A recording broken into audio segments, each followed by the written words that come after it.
Welcome in, Seeing Scarlet. It's your girl, Sibby. I'm here with Shelby. You know how we do it. And today, we are going to talk about our Texas Tech Red Raiders that we love so much that are playing in the Professional Basketball League. Oh. Let's go! Either here or, y'all, we're international. We are worldwide.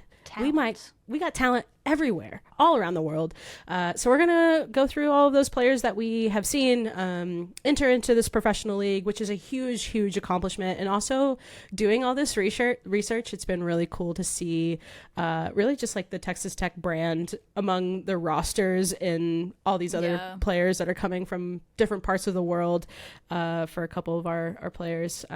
So that's been really fun. So if you aren't already, please subscribe. We are back to business. That's what we're doing here. We back. Rested and ready to go. Rested? Question mark. I'm never working. Rested. I'm alive. No sleep for the week. Team no sleep. Team no sleep. So let's start it off with one of our besties. We've had her on the show before. If y'all haven't seen that episode, it was a long time ago, but it makes me miss her so much. But I'm so stoked. Bre'Amber Scott, our girl, she is a pro. Not surprised. We knew it. Now it's just official. It's official. So shout out to you, Bree. We are so stoked for you. She is playing in the Euro basketball. That league, and we have tried to speak so many different languages on this channel, and we're going to continue to work on our language here. But this team that she's on, Bre'Amber Scott, it's in Spain. It is the Quieres. I'm gonna shoot that shot. Hopefully that's right. Yeah. But a team based out of Spain. She has signed with them. They already have her updated on the team website, the roster. They're so excited. I remember like reading through some of the information on their website, and they talk about how impressive Bree is. So their words, not ours even. She's a hooper. But things that we know, right? And with this team, just like some information that I thought was kind of interesting to know about. They are pretty good. They finished 7th out of 16th in the past season that they've had. They play about 30 games in this specific league, and the schedule starts in October and goes through April. So if you're looking to follow along, that's when you can kind of expect to see Bree and what she's going to be doing. And it kind of it fills the void of like our March sadness, right? So once that's over, you can kind of pick up a little bit more of what Bree's doing. What do you mean March sadness? It's going to be all March madness this year. It's March gladness. There's going to be no sadness for Lady Raiders in March happiness. What she really meant to say is after we're finished celebrating the Natties. Second national championship in school history in April, we can then watch Bree win the Euro basketball championship. She just wanted to be humble. Did I not say that? Yeah. It was in my notes. I must have missed it. Yeah, sorry. She skipped over that line. I'm just reading it for you. Yeah. So, really excited for Bree. Shelby and I were talking about like, what jersey? Like, when can we buy her jersey? The colors of this team are green and yellow. So if that fits into your color palette, I think it's a great purchase. But yeah, not too much more information right now. It's all, I think, recently that this news was released. But again, really excited for Bree. For a wee bit, it seems like, but they finally got the contract stuff figured out. I hope that girl's getting paid. Get she your better money, Bree. Get that bag. She's gonna make a fan favorite. We know it already, but they're getting a good one. She's gonna be fun to watch. I don't know how you can watch those games, but if we can figure out how you can watch them online, don't you worry. We'll let you know. I know. And there's going to be clips, if there's going to be clips of the team, it's going to be of Bree. So I'm hoping on that. Rookie of the year. Like, it's going to be great. I'm sorry. Yeah. Speaking of green and yellow, you talked about their team colors. Do you know what country's colors, national team colors are green and yellow for the basketball team? That would be Australia. Segue. Oh, amazing. That fits in perfectly to our next professional. That is Ella Tofaeono. She's been playing in Australia, which is where she's from. She was born in Sydney, which is just amazing. Our favorite Aussie in the world. We love it. And Ella doing some awesome work. I can't wait to tell y'all what she's been doing. But she's playing for Geelong LS. They are the Lady Super Cats, which... How fitting. I don't know what that could possibly be, but in my mind, I see like a transformer almost. Not super cat, just a cat. Dang. Yeah, you tell him, Shelby. Which Superman is so hype. Would just be a man without the super. So. That's right. That's a good way to put it. But yeah, she has made such an impact with this team already. She's been playing. If y'all haven't been following along with what she's been doing, she got on this team and was just an immediate impact. And she was part of the starting 5 on this team. She was averaging 11.8 points. She was shooting 52%. Her rebounds were out of this world. She's got assists. So collectively as a player, she is just a huge impact for this squad. And they are pretty good. So she's good. She's on a squad that's really good. They're part of the NBL 1 South. They finished 3rd in that division at 16-6. Their season goes through April through July. So when she started playing, they knew that they had some really special talent with Ella. And I love statistically what she's doing. Her box score is really impressive. What I love most is like the love that Ella has for Texas Tech it's continued. I love seeing professional athletes that can continue to stay engaged with their fan base where it began in some way. So shout out to Ella making such a huge impact on that team from the jump, and continuing to be successful. I think I've seen like multiple Player of the Week graphics with her in there. She's just beast mode out there, just dominating. This makes sense. Yeah, so that's what we have on the women's side. Bries Scott again and Ella. Shout out to them, continuing to make us proud. And again, like looking at the rosters and seeing all these Australian flags, or I think I saw a few Swedish flags, but the United States flag and then next to it saying like Texas Tech University is just a really, really cool thing to see. So I'm really proud of them too. I know you are, Shelby, and they're continuing to impress us, which is great. And continuing on to the men's side. So for just a disclaimer coming into this, y'all, I had to do a lot of learning with the summer league, and that's what this podcast is about. We're learning, we learn and we learn. So the summer league is, I think, about like 5 games in so far. It's pretty much over. They don't play them anymore. Oh, yeah, really? They play. It's only a couple of weeks long. Cool. They might be more than 5 games in, but it's been going on for a couple of weeks. But teams don't play very many games, and then there's like a glorified playoffs that are going on right now, and then it's over. Okay. Well, they don't want them to get hurt. It's just like enough for them to get out there and get comfortable, and then get back show what to they got. They got camps, mini camps and stuff coming up soon. So it's like a tryout. Most of this is a tryout. Okay. Most of the players playing in summer league were either just drafted, or they're guys in their 2nd or 3rd league out of college, or years out of college, desperately trying to like find a roster. You're not going to see stars in there very often. Gotcha. Okay. Well, I disagree with that, Shelby, and I'll tell you why. We got some stars. That's fair. I'm just stars kidding. In our hearts. Well, I'm not sorry, but yeah. So future stars. We have a handful of future Red Raider stars in the summer league. Starting off with Davion Warren. He was over with the Orlando Magic.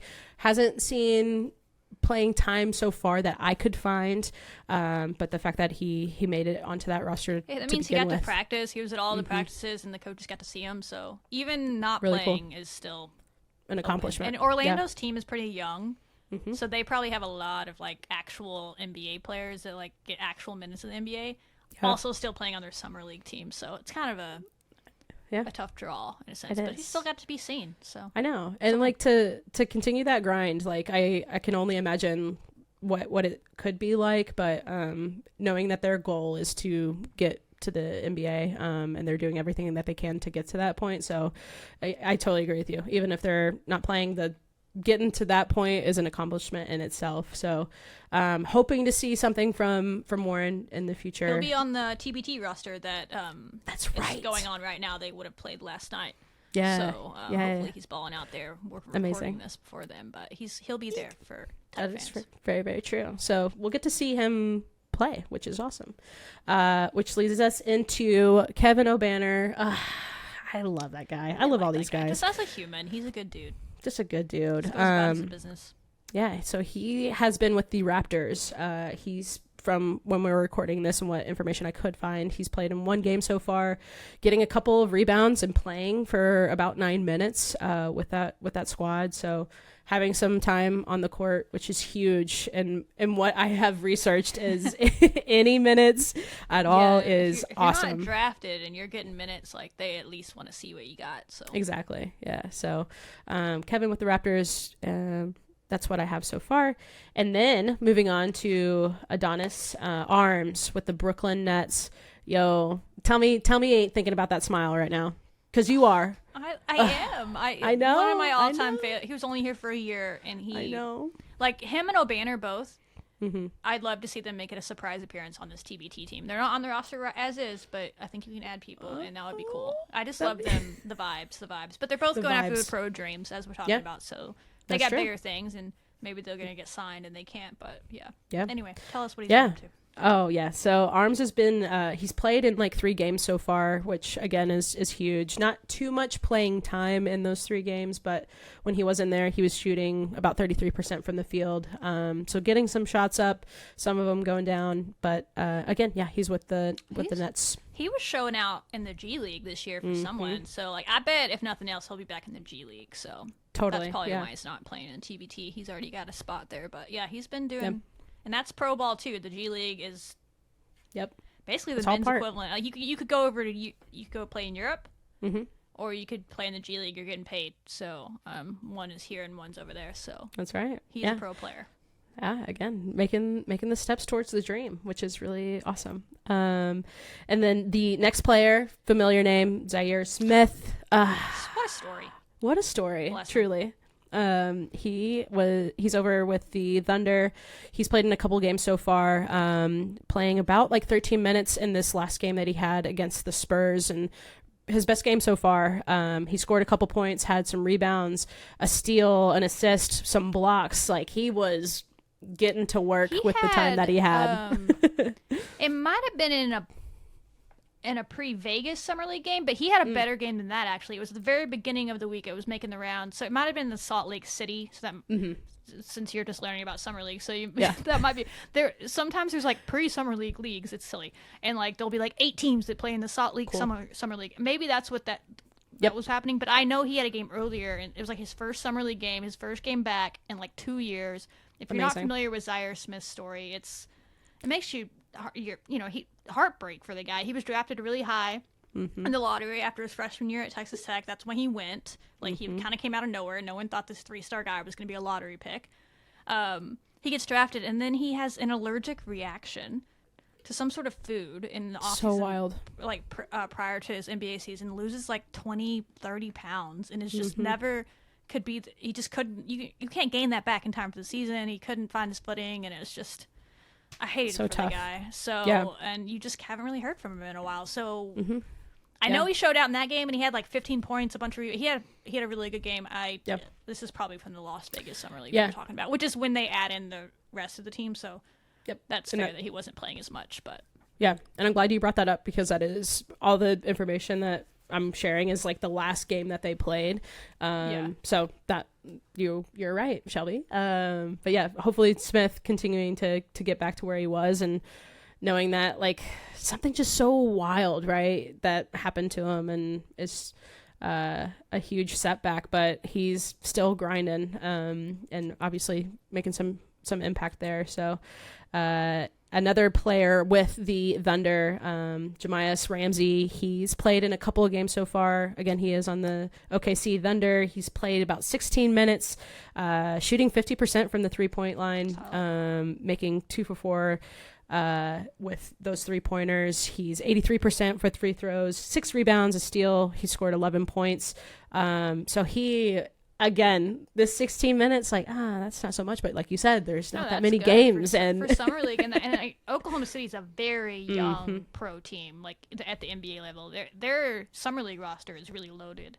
Cool. And he's one of those that everyone just keep waiting for him to break out. And he's had his moments where he's gotten some playing time in the NBA, but not much. But he's still kind of at the G League level. But he's one I think they want to show out. Yeah. Like they want to give him that chance. Zaire was like a flyer, like, hey, come show your stuff. I wonder if Ramsey even helped him. They didn't play together at Tech, but it's cool when they're on the same team. And I don't know if anything came of that, but I know he talked in articles that he was just grateful to have the chance. But yeah, Ramsey is kind of, this is it. This is kind of a make or break year for him. Not that you can't do things later in career, but yeah, it's good that he had a good game there in whichever one you pulled up. But yeah, this last one. Ramsey really showing out the Thunder Red Raider connection pretty strong there, which is really cool to see as well. Skipping along head to Bryson Williams with the LA Clippers. He's played in 5 games so far, about like 16 minutes of playing time. And then in this last game against the Lakers, he had 8 points, a steal, and a couple of blocks. So really impressive stats there. And finishing it out, well, like Williams, I again, like the stats that we're saying, what I've learned the most about is just how impressive this has been, and watching some of the games this past week, to seeing just how much time that he has to showcase his talent. I don't want to skip past him so quickly, but I'm looking forward to him and Ramsey, like both of those guys. I don't know I don't know what Williams did last year. It was weird. Like we all thought he was he was not drafted, which was expected, but we thought he'd be like a good little undrafted player that would make some noise. And then he didn't even get much run in the Summer League last year. And I don't know if he was on a G League team or what. I'm sure he was doing something. Yeah. But he just seems like one of those players that would be just a great role player off the bench type in the NBA that can get you a bucket. I know he's not the most athletic or whatever, but there's a lot of players like that in the NBA, end of bench guys. So I don't know what's going on there, but yeah, that's kind of what I've noticed too, of like maybe some people that we haven't heard from in a minute, but doing some really impressive work in this summer league. So hoping to see more from him, and then finishing it out with our Red Raiders here. Lack athleticism. Does not lack a lot of things. Tariq Owens with the Memphis Grizzlies.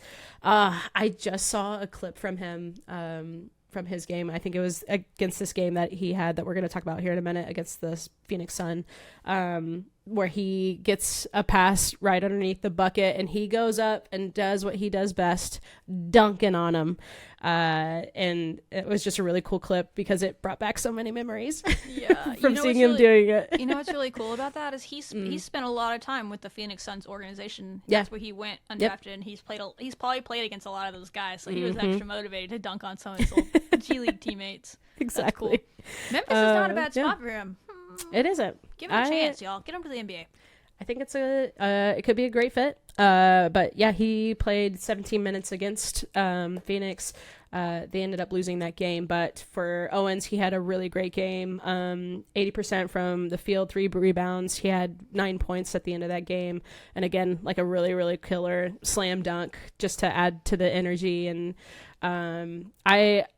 it might be the whole atmosphere and all the stars align when he was playing at Texas Tech in the tournament, but you remember him going out for it was him that he went out for an injury, and then he was coming back in from the tunnel, and you just felt it, you saw it, the crowd. I was at that game, and it was insane because we were up top because we were broke, and we could see the tunnel, him coming to the tunnel before like anybody else on that side could, and you're just freaking out, and the people around you are like, what are you freaking out about? Like, he's back. Oh, we know. I love that guy. He's had a lot of cool moments for Texas Tech. The one that always comes to my mind is the game before that got us to the Final Four against Gonzaga, where he ran out to the three-pointer and blocked the guy shooting the three, and then he recovered and got the ball and threw it back in. Which he technically had stepped on the line, but they didn't call it. So all in one athlete, it doesn't matter if he stepped on the line or not. Like, they should have called it back. But the athleticism to be able to block a shot, correct, in the same movement, jump up, grab it, throw it into your teammate, and that pretty much secured the game for us. I remember that, and I still maintain, Tariq, if you listen to this, If you hadn't gotten hurt, man, we would have won the Natty. He just was not able to bounce back. He came back in that game and helped us win to get there. But give it 2 days of rest on that ankle, and it swelled up like a mother, I'm sure, and he just wasn't the same guy. I hated it for him, but I know. Oh, well. So he can go win a TBT championship because he's also on that team that's playing right now in the TBT in Lubbock, and I'm sure he's showing out. So that's awesome. Yeah. His athleticism for a 6'9" guy, I've always been impressed with his hustle. Like you said, the last 2 plays that we just talked about, I mean, just pure hustle, pure grit. Yeah. So hopefully he's gonna block some shots into the stands in the USA for sure. Yeah. He probably did last night because again, this is coming out after that's right. Happened the game on Wednesday. Yeah. But So watch your face, watch your nose. If you're sitting hands lower, up at all times. It's like being at a baseball game. Bring your glove. Bring your glove. When Tariq Owens is on the court, you might end up with a basketball to the face. Exactly. Yeah. So a handful of Texas Tech Red Raiders doing their thing in the professional leagues, and hopefully seeing a lot of their work pay off more than what they've already been able to accomplish, and we'll be the first to let you know what ends up happening. Y'all. Yeah. Keep grinding. They'll get there. Yeah. I mean, you're already professionals, and that's elite, like getting paid to play basketball. So congrats to them. So cool. But yeah, that's what I got. The Red Raiders playing pro basketball, and continuing that journey and that goal, whatever it may be. Go get me a Bree and a Ella jersey. Yeah, I know. And great colors too. BRB. Like, yeah, green and yellow. Ella's in some red and blue, so it all works. It all works. But yeah, that's what I got. And until next time, y'all, you know what to do. Wreck 'em.